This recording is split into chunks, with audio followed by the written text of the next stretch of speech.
একটি পর্ব আগে বলেছিলাম যে গাছেদের আমাদের শরীরের ওপর প্রভাব নিয়ে একবার বলবো।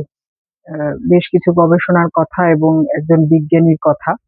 কুইং লি বলে একজন চাইনিজ বিজ্ঞানী, তিনি বহু বছর ধরে এই বিষয়টির ওপর গবেষণা করছেন। তিনি মূলত ইমিউনোলজিস্ট, কিন্তু গাছেরা কিভাবে আমাদের ইমিউনোলজি বা ইমিউনিটি বৃদ্ধিতে সাহায্য করে সেই বিষয়টা নিয়ে উনি বহু বছর ধরে আলোচনা করছিলেন। তো আমি একটি মানে আহ অল উইমেন্স নেচার ওয়াক একটি সংস্থার সঙ্গে আমি জড়িত, যারা মূলত বার্ড ওয়াচার সোসাইটির মাধ্যমে কাজ করে থাকে।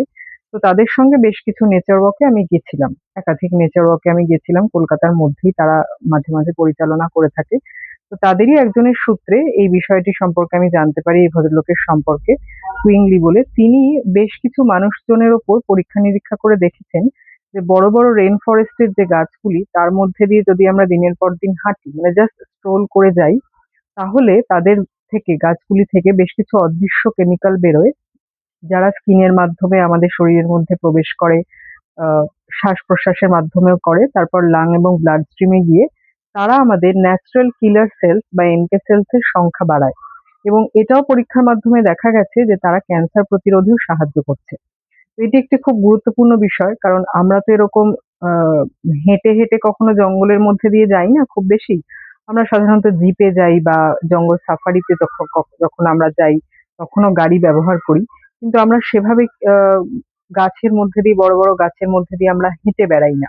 কিন্তু উনি এটা পরীক্ষামূলক ভাবে দেখেছেন যে গাছেদের এই ইতিবাচক প্রভাব আমাদের শরীরের উপর পড়ে বছরের পর বছর ধরে। তবে এখানে একটা খুব গুরুত্বপূর্ণ বিষয় আছে, মানে এখানে কিন্তু প্রকৃতির সঙ্গে একাত্ম হয়ে হাঁটতে হবে। আমরা যদি ফোনে কথা বলতে বলতে বা সিনেমা দেখতে দেখতে মোবাইলে হাঁটি, তাহলে এই প্রভাব খুব বেশি দীর্ঘস্থায়ী হয় না। কারণ কি, আমাদের মন এবং শরীর প্রকৃতির সঙ্গে একাত্ম হচ্ছে না যদি আমরা অন্যদিকে ডাইভার্সন নিয়ে হেঁটে যাই।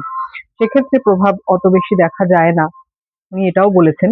কিন্তু আমরা যদি পাখি দেখতে বা এই যে এখন বলা হচ্ছে যে বয়স্ক মানুষদেরও কগনিটিভ স্কিলস যাদের কমে আসছে আস্তে আস্তে, তাদের পাখি দেখার বা বার্ড ওয়াচিং এর সেটা খুব বেশি ভাবে বাড়ছে আবার। এই প্রকৃতির মধ্যে একাত্ম হয়ে যদি আমরা গাছের মধ্যে দিয়ে হেঁটে যাই, বা রেন ফরেস্ট বা যেগুলো যেখানে অতটা বন্যপ্রাণ সংকুল নয়, যেখানে আমাদের হেঁটে যাওয়াতে খুব বেশি প্রাণ সংশয় হবে না, তাহলে কিন্তু এই একটি বিশাল ইতিবাচক প্রভাব আমাদের ওপর পড়ে। এবং উনি আরো দেখিয়েছেন যে শুধুমাত্র যে আমাদের ইমিউনিটি বাড়ছে তা নয়, আমাদের কর্টিজল হরমোনও আহ, নিয়ন্ত্রিত হচ্ছে, যা আমাদের ডিপ্রেশন বা প্রচন্ডভাবে অ্যাংজাইটির কারণ হয়। তো সেই কারণে সেটাও কন্ট্রোল হচ্ছে, যে কারণে আমাদের মন ভালো থাকছে এবং ডিপ্রেশন কম হচ্ছে। তাই বন জঙ্গলের মধ্যে দিয়ে বা গাছপালার মধ্যে দিয়ে মাঝে মাঝে হাঁটা প্র্যাকটিস করাটা আমাদের জরুরি।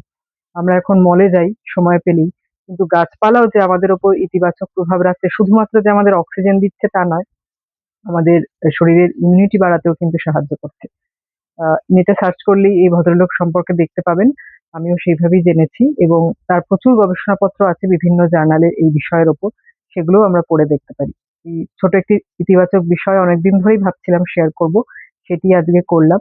তো সকলে একটু অনেকেই সকালে হাঁটতে বেরোন, তো গাছপালার মধ্যে দিয়ে একটু হাঁটবেন। হ্যাঁ, জোঁক পড়তে পারে, পোকামাকড় গায়ের ওপর এসে পড়তে পারে, কিন্তু আপনি জানবেন আপনার শরীরের ইমিউনিটিকে বা ইমিউন সিস্টেমকে প্রহরীর মতো আশেপাশের গাছেরা পাহারা দিচ্ছে।